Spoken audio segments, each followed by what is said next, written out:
പ്രകൃതിയും ഒക്കെയുണ്ട്. സ്വരം കേട്ട് കാട്ടിലെ ജീവികളെല്ലാം ഓടിയെത്തി. എന്താണ് ഈ ശബ്ദം? നമുക്ക് പരിചയമില്ലാത്ത ഒരു ശബ്ദമാണല്ലോ. അവർ പരസ്പരം പറയാൻ തുടങ്ങി. ജാലവിദ്യക്കാരൻ ഒരു ധൈര്യശാലിയായിരുന്നു. അയാൾ കാടിന് നടുവിലേക്ക് നടന്നു നീങ്ങി. എല്ലാവരും വിരുവിൻ, കൂട്ടുകാരെ എല്ലാവരും വിരുവിൻ. അയാൾ അലറിക്കൊണ്ടേയിരുന്നു. ഇവൻ നമ്മുടെ രാജാവാണോ? മുയൽ ചേട്ടന്മാർ ചാടി ചാടി മുന്നോട്ട് വന്നു. സിംഹരാജാവ് ഇതറിഞ്ഞാവോ? കുയിലും മയിലും പരസ്പരം പറഞ്ഞു.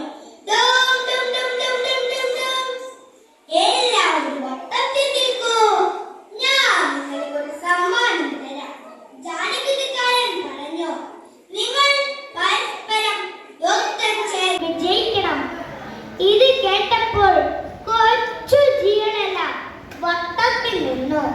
മത്സരം ആരംഭിച്ചു. ആരാരും മുന്നോട്ട് വരിക? മാതൃകൻ ചോദിച്ചു. തോൽക്കാൻ ആർക്കിഷ്ടമില്ലാത്തതുകൊണ്ട് ഒരു ജീവൻ മാറി നിന്നു. അപ്പോൾ മുയിൽ പറഞ്ഞു, ഞാൻ തുടങ്ങാം. എന്റെ കൂടെ യുദ്ധം ചെയ്യാൻ ആരെങ്കിലും വരുമോ? എല്ലാവരും പൊട്ടിച്ചിരിച്ചു.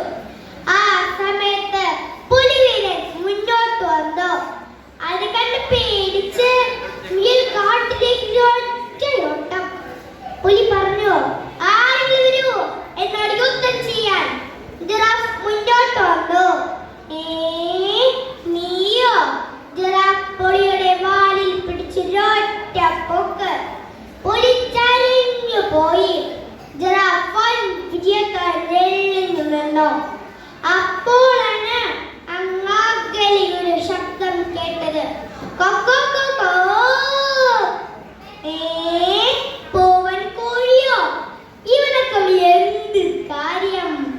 ജിറാഫ് അവൻ ചിന്തിച്ചു നിൽക്കുമ്പോഴേക്കും യുദ്ധത്തിന് തയ്യാറായി കാട്ടിലെ പൂവൻ.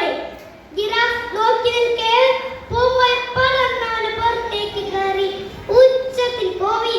കൊക്കോ കൊക്കോ. എല്ലാവരും കൈയിടിച്ചു. ജിറാഫ് ഇപ്പിനായി പോയി. കോഴിയെ കണ്ടപ്പോൾ കുറുക്കന്റെ വായിൽ വെള്ളം ഊറാൻ തുടങ്ങിയില്ലേ. ഇത് കണ്ട കോഴിക്ക് കാര്യം മനസ്സിലായി. അവനൊരൊറ്റ ചാട്ടം മരക്കൊമ്പിലെത്തി. കുറുക്കൻ ചമ്പിപ്പോയെങ്കിലും ആരോടെങ്കിലും മത്സരിക്കാന്ന് കരുതിയപ്പോഴാണ് ഒരു കുഞ്ഞോ പൂച്ചോ വരുന്നത് കണ്ടത്. എല്ലാവരും കളിയാക്കി ചിരിച്ചു. എങ്ങോട്ടാ നിന്റെ പോക്ക്? കുറുക്കന്റെ വായിൽ പടാനാണോ? കുഞ്ഞിപ്പൂച്ച ഇതൊന്നും ശ്രദ്ധിക്കാതെ പുഞ്ചിരിച്ചു നിന്നു. മത്സരം ആരംഭിച്ചു. കുഞ്ഞിപ്പൂച്ച മുന്നോട്ട് വന്ന് തന്റെ കയ്യിൽ സൂക്ഷിച്ചിരുന്ന എലിക്കുഞ്ഞിനെ കുറുക്കന് മുന്നിലേക്ക് നീട്ടി. കുറുക്കന്റെ ശ്രദ്ധ തിരിഞ്ഞു. ആ തക്ക നോക്കി കുഞ്ഞിപ്പൂച്ച കുറുക്കന്റെ കാലിലൊന്ന് കടിച്ചു. പ്രാണൻ കൊണ്ട് കുറുക്കൻ കാട്ടിലേക്ക് ഒറ്റയോട്ടം. കുഞ്ഞിപ്പൂച്ച പുഞ്ചിരിച്ചത് കൈവീശി. എല്ലാവരും കൈയടിച്ചു. ജാലവിദ്യക്കാരൻ വന്നു. ഇവനാണ് വിജയ്. കുഞ്ഞുപൂച്ചയ്ക്ക് സമ്മാനം കൊടുത്തു. എന്താണെന്നല്ലേ പ്രിയ കൂട്ടുകാരെ? വലിയൊരു പെട്ടി. പെട്ടി നിറയെ കുഞ്ഞുങ്ങൾ. കഥ നിങ്ങൾക്ക് ഇഷ്ടമായില്ലേ കൂട്ടുകാരെ? ഇതിനൊരു സന്ദേശം കൂടിയുണ്ട്. വിനയത്തോട് നിന്നാൽ വിജയം കൈവരിക്കാം.